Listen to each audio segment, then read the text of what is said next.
Water. We take it for granted, turn on the tap, it flows, clean, cold, safe. But in rural America, in the Midwest, water doesn't come from city pipes. It comes from the ground, from wells drilled deep into the earth, into aquifers that have been there for thousands of years, millions of years. And sometimes, we drill too deep. My name is Jake Morrison. I'm a well driller, third generation. My granddad started Morrison well drilling in 1965. My dad took over in '89. I took over in 2018. We drill wells all across Wisconsin, residential, agricultural, commercial. We've drilled over 3,000 wells in 55 years. Never had a problem. Until November 2021. That's when we took a job on the Kowalski farm. 40 miles north of Green Bay, middle of nowhere. Beautiful property.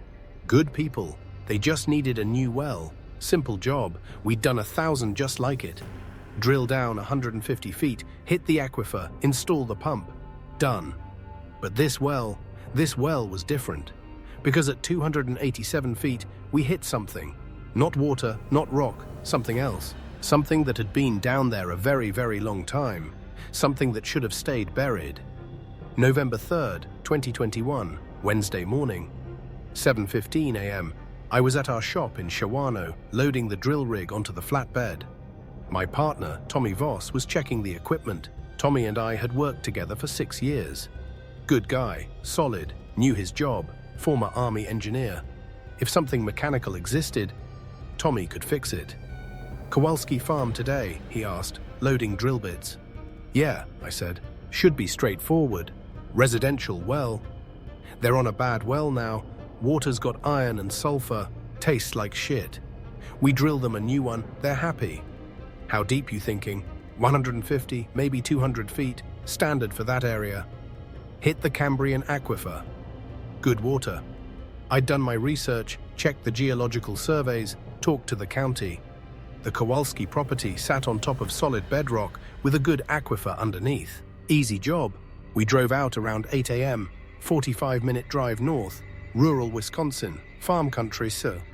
Rolling hills, lots of dairy operations.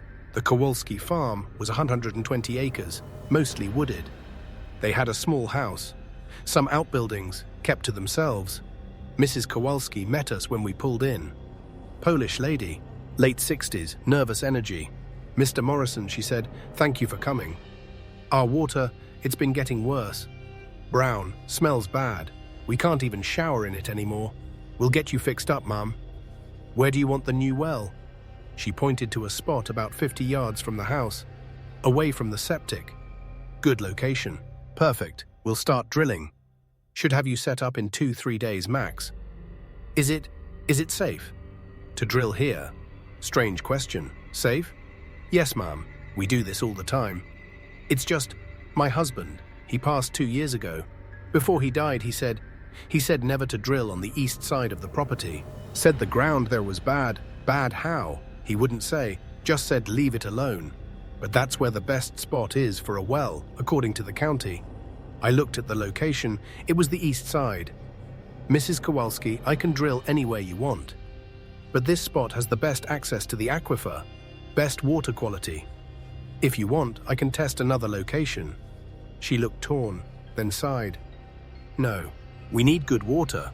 My husband, he had dementia at the end, probably didn't know what he was saying. You drill where you need to. Famous last words. By 9 a.m., we had the rig set up. Big drill, mounted on a truck, can drill down 500 feet if needed. Tommy fired it up. The diesel engine roared to life. I positioned the drill bit, checked the levels. Ready, Tommy asked. Let's do it. The drill bit into the earth. Day one of the worst job I ever took. Drilling a well is loud, repetitive, boring. The bit spins, grinds through soil, through clay, through rock. We pump water down to cool the bit and carry debris up. Every 10 feet, we stop. Pull up the bit, check what we're bringing up. Look at the soil samples. Make sure we're on track. First 50 feet, topsoil. Clay. Nothing unusual, 50 to 100 feet, limestone. Good sign, means we're getting close to the aquifer. At 120 feet, we hit the first water, but it was brown, muddy. No good. Keep going, I told Tommy. We need to get below this. Hit the clean aquifer. We kept drilling. At 150 feet, still murky water. Lots of iron. Strange, I said. Usually the water's clearer by now. Maybe the aquifer's deeper here, Tommy suggested. Want to go to 200?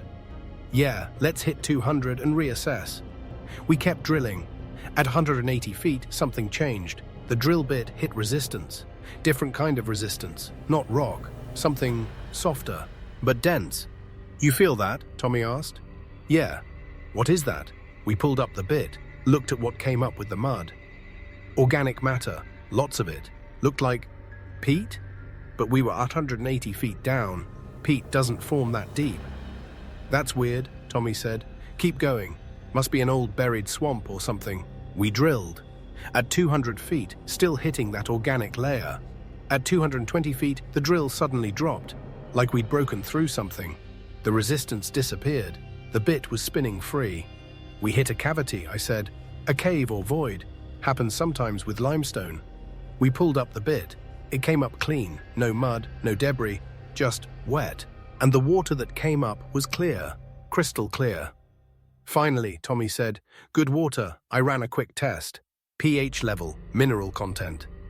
The water was perfect, better than perfect, purest water I'd ever tested. This is it, I said. This is the aquifer, and it's pristine. We measured the depth. 287 feet, deeper than I'd expected, but whatever. We'd found good water. Let's call it a day, I said. We'll come back tomorrow, install the casing and pump. We shut down the rig, covered the hole, standard procedure. Mrs. Kowalski came out as we were packing up. Did you find water? Yes, ma'am. Good water. Very good. We'll finish up tomorrow. She looked relieved. Thank you so much. No problem. We'll be back around 8 a.m. We drove back to the shop. I was feeling good. Easy job. Happy customer. That night, I got a call at 11:47 p.m. Mrs. Kowalski. She was crying. Mr. Morrison, something's wrong. With the hole, you need to come back. Please. What's wrong? There's sounds coming from it. And the smell. Oh God, the smell. Mrs. Kowalski, I sealed that hole. Nothing should.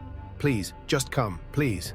I told her I'd come first thing in the morning, but she kept calling every hour, begging me to come.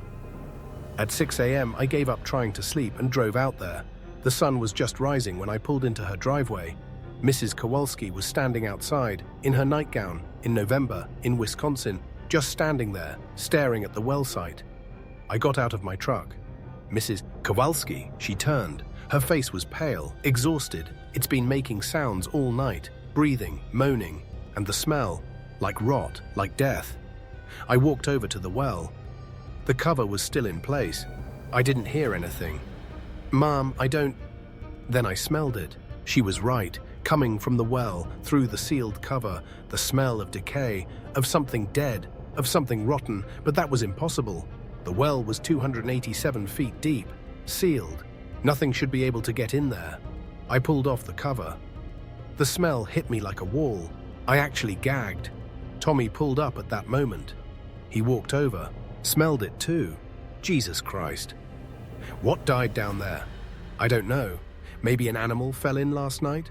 Through a sealed cover?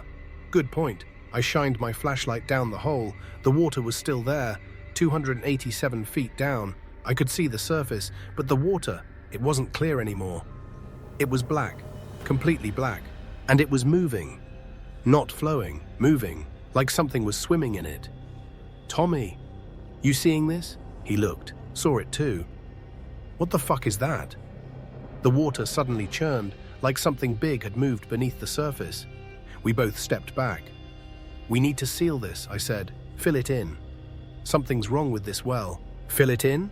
Jake, we drilled 287 feet. That's $8,000 worth of work. I don't care. This isn't right. This isn't... The smell got worse, stronger, and then we heard it. From deep in the well, a voice, whispering. My name. Jack.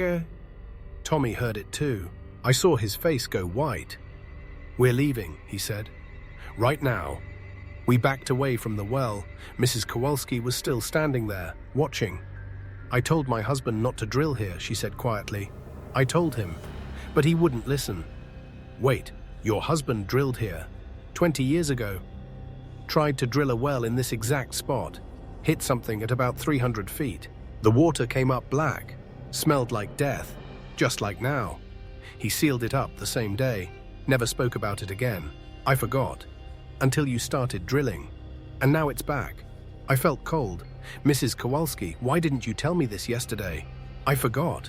I'm old, and I thought maybe it was just coincidence. Maybe it was something else. But it's not, is it? It's the same thing. Whatever's down there, it's still there. Tommy was already heading to the truck. Jake, we're done here. We're not finishing this job. I wanted to argue, but he was right. Something was wrong with this well.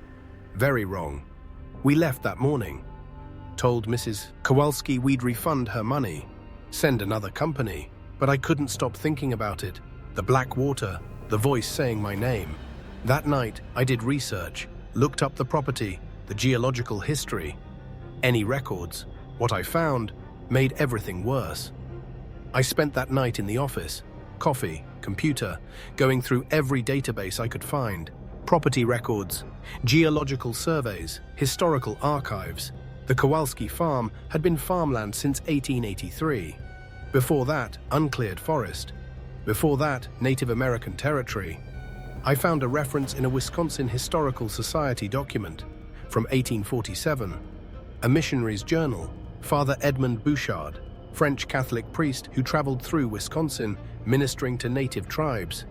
He wrote about the area where the Kowalski farm now sits. The Ojibwe call this place Nibi-i Ogunjuman, where the water lies. They will not hunt here, will not camp here. When I asked why, the elder told me, the water here is cursed. Long ago, their people tried to settle near a spring, but the water made them sick, made them see things, made them violent. They killed each other. All of them. The spring was sealed with stones and ritual. He warned me never to dig here, never to disturb the water below. I felt my skin crawl. I kept searching, found another reference. 1902. A farmhand named Peter Oleski dug a well on property near where the Kowalski farm is now. Got down about 250 feet. Hit water. The water was black. Smelled terrible. Peter drank some anyway. Needed water for the livestock. 3 days later, he killed his entire family with an axe. Then hung himself in the barn. The well was filled in. The farm abandoned. 1947. Another attempt, different property. Same general area, drilled to 310 feet, hit an underground cavity. Water was black. The driller, man named Eugene Schultz, went insane within a week. Claimed the water was talking to him, telling him secrets, showing him things. He tried to drown his children in a lake. Said the water wanted them. He was institutionalized. The well was sealed. I found 7 more incidents, all in the same general area. All involving wells drilled between 200 and 350 feet, all hitting the same thing. Black water, death, madness. I called Tommy at 2 a.m. We have a problem. I told him what I'd found. Jesus Christ, Jake, what is it? What's down there? I don't know, but whatever it is, it's been there a long time, and every time someone tries to access it, bad things happen. So what do? We seal that well. Properly, fill it with concrete, make sure it can never be used. What about Mrs. Kowalski? She can't use that water, ever. We'll drill her a new well, different location, west side of the property. Far from this, whatever this is. You think she'll go for it? After what she's seen? Yeah, I called Mrs. Kowalski in the morning, explained everything I'd found. She was quiet for a long time. Then she spoke. My husband knew, before he got sick, he knew there was something wrong with this land. Said he could feel it, like the ground was watching him. We need to seal that well, Mrs. Kowalski. Fill it with concrete, and drill you a new one somewhere else. Yes, please do it today. I can't stay here with that hole open. I hear it at night. Calling, not just to me, to my grandson. He's been having nightmares. Says the water wants to show him things. Your grandson is there. He stays with me sometimes. He's 8. Since you drilled that well, he's been acting strange, talking to himself, drawing pictures of things in the water. Mrs. Kowalski, get him out of there. Today. Take him to a hotel. We'll seal this well and drill a new one. But you both need to leave until we're done. Okay. Yes. We'll go. Tommy and I drove out that afternoon with 2 tons of concrete and a pump truck. The plan was simple. Pump concrete down the well, fill it completely, seal whatever was down there. We arrived at 3 p.m. The well cover was off. Did you take that off? Tommy asked. No, I put it back on yesterday. We approached carefully. The smell was worse. Much worse. The black water had risen. It was now only about 50 feet below ground level. In one night, it had risen 237 feet. That's impossible, Tommy said. Water doesn't rise that fast naturally, not without pressure. It's not natural, I said. Nothing about this is natural. We set up the concrete pump, started mixing. Once we start pumping, I told Tommy, we don't stop until it's full, understand? No matter what happens. What do you think is going to happen? I don't know. But based on the history, probably nothing good. We started pumping concrete at 3:30 p.m. The first load went down easy. Concrete flowed into the well, started filling the cavity at the bottom. Then, the well reacted. The black water started bubbling, churning, like it was boiling, and the smell got worse. So bad we had to put on respirators. Keep pumping, I yelled over the noise of the mixer. More concrete, more. At 4 o'clock p.m., we'd pumped half a ton down there. The bubbling got violent. The ground started shaking, actually shaking. Earthquake, Tommy shouted. Wisconsin doesn't get earthquakes. But the ground was definitely moving, trembling. We kept pumping. That's when the sounds started. From the well, screaming, not human screaming, something else. Multiple voices, overlapping, in pain, in rage. Keep pumping, I shouted. Tommy was pale, scared, but he kept the concrete flowing. 1 ton down, the well was maybe half full now. The screaming got louder, and then the concrete started coming back up. Not flowing up, being pushed up, like something down there was trying to stop us. It's fighting back, Tommy yelled. More concrete. Faster. We increased the flow, concrete pouring in as fast as the pump could manage.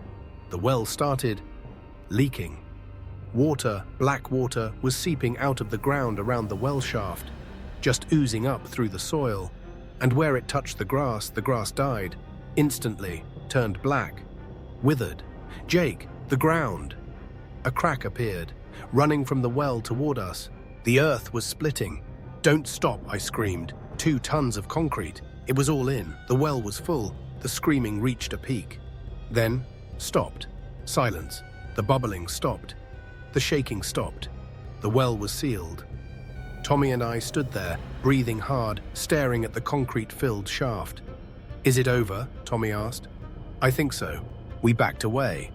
The black water that had leaked into the soil was already sinking back down.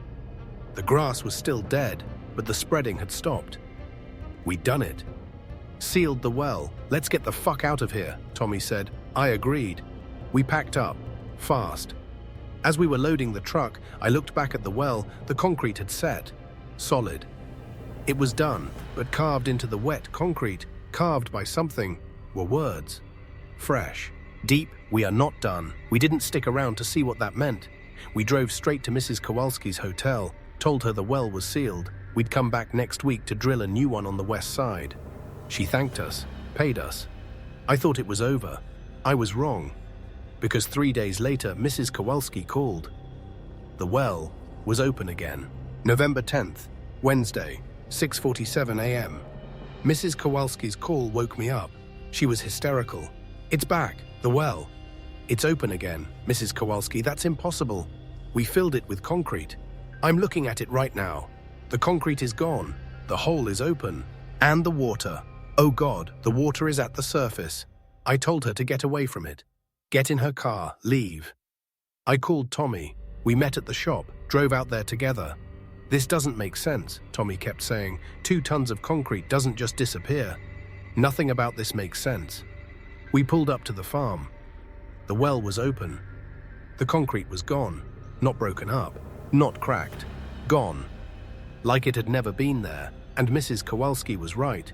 The water was at ground level now. A pool of black water, perfectly still, sitting right at the surface of the well. We approached slowly. I had a theory, a terrible theory. Tommy, you know how artesian wells work? Water under pressure rises naturally when you drill. Right. What if this isn't just water? What if it's something alive? Something that's been trapped underground by geology, by rock layers, and every time we drill through those layers, we give it access to the surface. You're saying this is what? A creature? I'm saying I don't know what this is. But it's not water. Water doesn't rise 287 feet in 3 days. Water doesn't dissolve concrete. Water doesn't carve messages. We were maybe 10 feet from the well now. The black water was perfectly reflective. Like a mirror, I looked into it and saw myself. But not just myself. I saw versions of myself. Dozens, hundreds, all drowning, all underwater, all screaming silently. I stumbled back. "Don't look at it," I shouted to Tommy. Too late. He'd looked, his face went white. "What the fuck is that?" he gasped. "Don't look again, don't." The water moved, it rose, just an inch, but it rose out of the well, defying gravity, reaching. We ran back to the truck. "We need help," I said. "This is beyond us. We need, I don't know, an expert, someone who deals with this kind of thing. Who the hell deals with evil wells?" Good question. I called the only person I could think of. Professor Sarah Winters, UW-Madison, Hydrogeology Department. I'd worked with her before on aquifer contamination issues. Explained the situation, left out the supernatural parts. Just said we'd hit a strange contamination issue. She agreed to come take a look. She arrived that afternoon with testing equipment. "Show me this problematic well," she said. We walked her over. She looked at the black water, frowned. "That's unusual. What's the pH? We haven't tested it since it turned black." "Well, let's test it now." She pulled out a probe, lowered it toward the water. The moment it touched the surface, the probe sparked. Died. Completely fried. "What the hell?" Sarah pulled it back up. The tip of the probe had corroded, like it had been submerged for years. "That's not water," she said quietly. "What is it?" She pulled out another device, some kind of scanner. "I'm reading... This doesn't make sense. I'm reading organic compounds, high concentrations, but also mineral content that shouldn't exist in groundwater. And the molecular structure, it's wrong. It's like the water is alive. Alive how? I don't know. But this isn't H2O, this is something else. Something that resembles water but isn't." She took a sample, very carefully, using a long pole with a collection bottle. The moment the bottle touched the black water, the water moved. Fast, it lunged at the bottle, tried to enter it. Sarah yanked the pole back. The bottle was now half full of the black liquid. It was moving inside the bottle, swirling, independent of any motion. "We need to get this to a lab," Sarah said. I've never seen anything like this." We sealed the bottle. Sarah took it. But before she left, she asked, "How deep did you drill?" 187 feet. "And what did the geological surveys say about this area?" "Standard. Cambrian aquifer. Nothing unusual. The surveys are wrong. I've studied Wisconsin aquifers for 20 years. There's a formation. We call it the Precambrian basement. It's the ancient bedrock, over 1 billion years old. Most of Wisconsin's aquifers sit well above it, but in some areas, thin spots, you can drill through the newer rock and hit the basement. You think that's what we hit? I think you drilled into something that's been sealed off from the surface for a very, very long time. Something that predates modern life, maybe even predates complex life. And whatever is in that water, it's been evolving down there, in the dark, in isolation, for eons." The thought made me sick. So what do we do? Seal it, permanently, not with concrete. Concrete is porous. This thing dissolved it. You need to collapse the well, cave it in, bury it under tons of rock and soil. How? Explosives, small charges, collapse the shaft, then bury the site. "We're well drillers, not demolition experts," Tommy said. "Then find someone who is. Because if this spreads, if this contamination reaches the aquifer, it could poison the entire water supply for this region." She left with the sample. Tommy and I stayed, guarding the well, making sure nothing else came out. That night, sitting in the truck, watching the well, Tommy asked, You think it's intelligent? This thing? It carved words in concrete. It called my name. Yeah, I think it's intelligent. What does it want? I think it wants out. It's been trapped down there for millions of years, and we just opened the door. So we closed the door. Yeah, permanently. At midnight, the well started bubbling again, and slowly, impossibly, the black water began to overflow. It spilled out of the well, onto the ground, spreading, seeking, Tommy, start the truck. Now. We drove to Mrs. Kowalski's hotel, told her she couldn't go back, not ever. Her house was lost. Because by morning, the black water had spread across half an acre, and it was still growing. November 11th.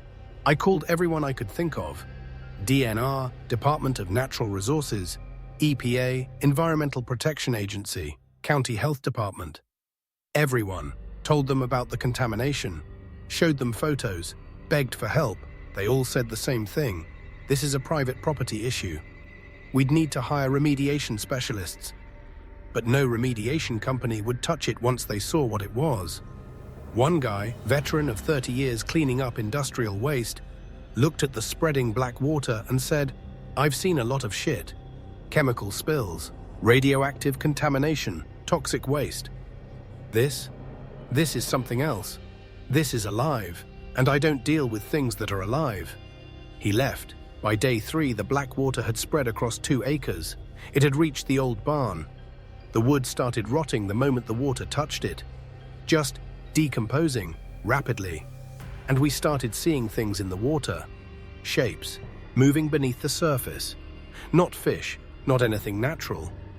Tommy saw one clearly, described it as something with too many limbs and no head. I didn't want to see them. I believed him. That night, Sarah called from the lab. "Jake, we analyzed the sample, and it's not water, it's a colony, a massive colony of microorganisms, but they're unlike anything on record. They don't match any known species. They don't even match any known domain of life." What does that mean? It means this is a completely separate branch of evolution, something that developed independently from all known life on Earth, probably in isolated underground environments for billions of years. Is it dangerous? Yes, very. The organisms are aggressive. They consume organic matter, all organic matter, plants, animals. And yes, they affect neural tissue, brain tissue. They produce compounds that are psychoactive, hallucinogenic, and probably neurotoxic. The madness, the people who drank the water. Exactly.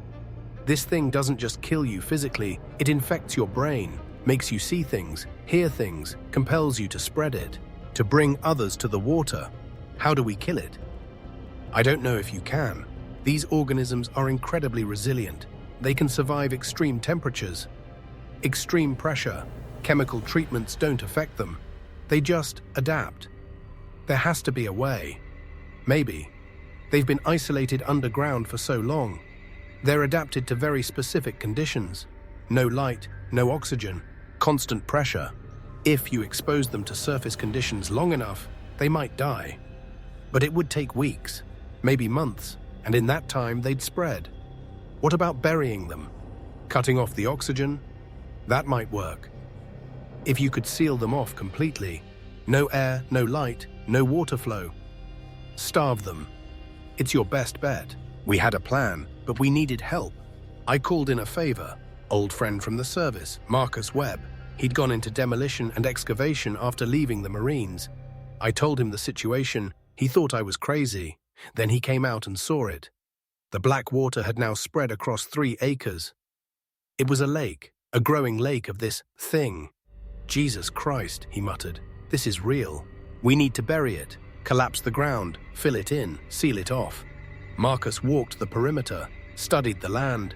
We'd need to excavate around it, create a barrier, then collapse the well shaft, fill the area with clay and rock. Cap it. Maybe even pour a concrete seal on top. How long?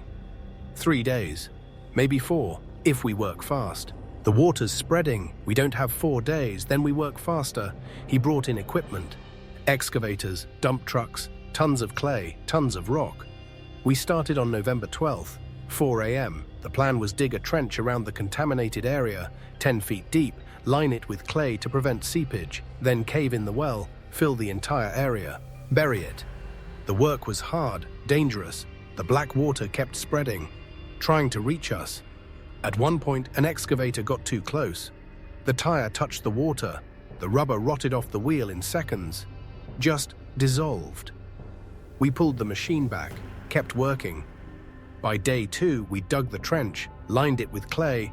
Now came the hard part, destroying the well. Marcus rigged charges. Small controlled explosions collapsed the shaft without cracking the bedrock further. "Everyone back," he said. "We blow this in 5 minutes." We retreated to a safe distance. Marcus hit the detonator. The charges went off. The ground shook. The well shaft collapsed, imploded, the sides caving in. And the black water reacted. It screamed, an actual scream. From the water itself, a sound like nothing I'd ever heard, high-pitched, agonized. And the water began to retreat, flowing back toward the collapsed well, like it was trying to escape back underground. "It's working," Tommy yelled. "Keep going." We brought in the dump trucks, started pouring clay. Rock, soil, tons and tons of it, burying the well, burying the water, burying the thing that had been down there. The screaming continued, getting fainter, weaker. By nightfall, we'd filled the area, covered it completely. The black water was gone, buried. We poured a concrete cap over the entire site, 3 feet thick, reinforced. And then, silence. The screaming stopped. The smell faded. It was over. Or so we thought. The DNR came out the next day, inspected the site. "What happened here?" the inspector asked. "Well drilling accident," I lied. "Hit a pocket of contaminated water, natural gas. We had to seal it for safety." He looked at the massive concrete cap, the disturbed earth. "This is a hell of a seal job for a simple well accident." We wanted to be thorough. He didn't believe me, I could tell. But he couldn't prove otherwise.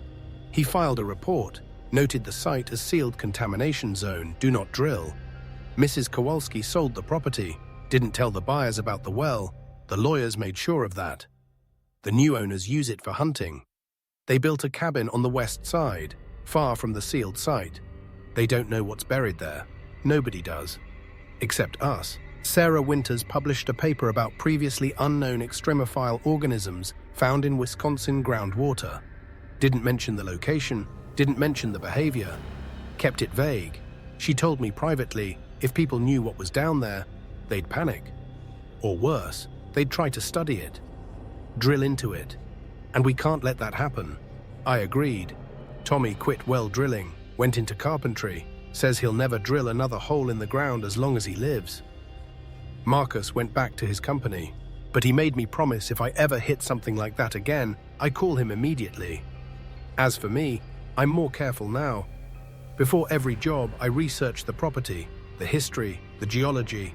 I look for signs, old wells, abandoned drill sites, stories of contamination, and if I see red flags, I turn down the job, no matter how much it pays.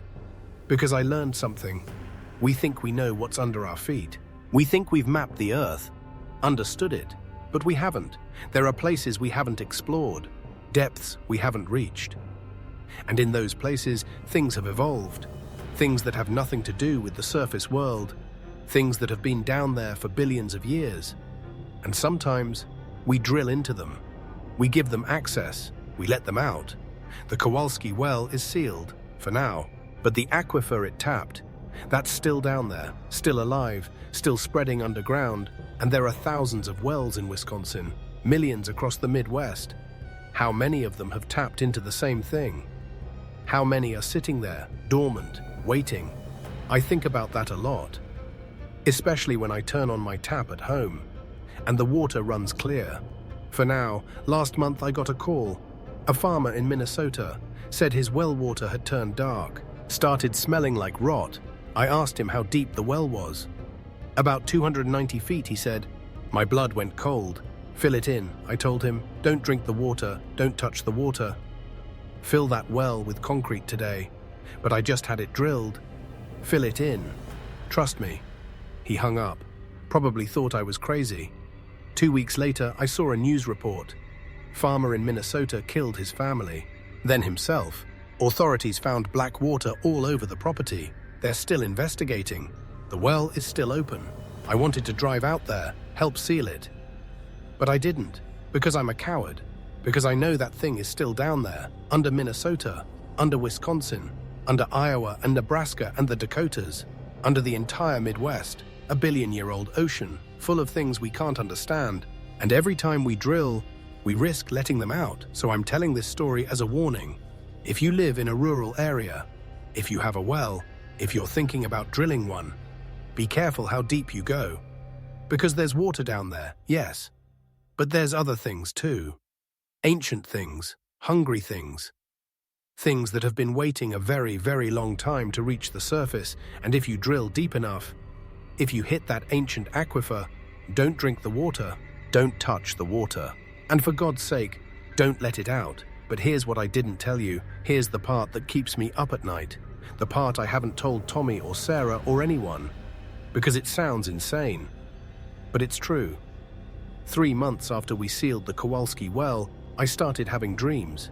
Every night. The same dream. I'm standing at the edge of a vast underground ocean, black water stretching to infinity, and in the water, cities, structures, not human structures, something else, something ancient, built by whatever lives down there. And in the dream, I can hear them. Millions of voices, billions, all speaking at once, all saying the same thing. We are old, we are patient, we are waiting. You have opened the door, we are coming. I wake up drenched in sweat, heart pounding, and I tell myself it's just a dream, just stress, PTSD from the job.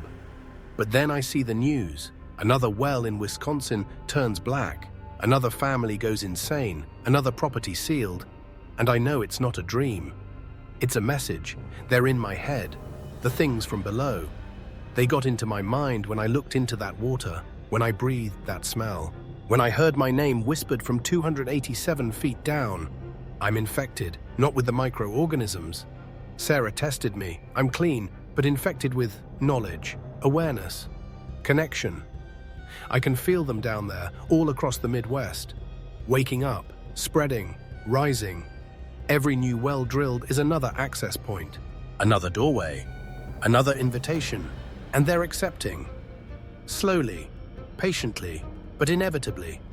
I've started mapping them, every report of black water, every mysterious illness, every case of sudden madness near a well. And the pattern, God, the pattern, it's spreading, starting from central Wisconsin, moving outward, like ripples in a pond, reaching Minnesota, Iowa, Michigan. By my calculations, at the current rate, in 10 years, the entire Midwest water table could be contaminated. In 20 years, it could reach the Mississippi, the Great Lakes. And then it's everywhere. I've tried warning people, called the EPA, the CDC, water safety organizations. Sent them my data, my maps, my evidence. They think I'm crazy, a conspiracy theorist. One guy actually laughed. "Sir," he said, "you're describing a science fiction movie. Not real life, but it is real. I've seen it, I've touched it, I've heard it speak my name, and it's coming. Not today, not tomorrow, but soon. Because we keep drilling. We need water. Farms need water. Towns need water. People need water. So we drill. Deeper and deeper. Chasing aquifers as the shallow ones dry up. Climate change, drought, overpumping. We're forced to go deeper. And every time we do, we risk hitting it. The Precambrian ocean, the billion-year-old ecosystem, the things that evolved in the dark.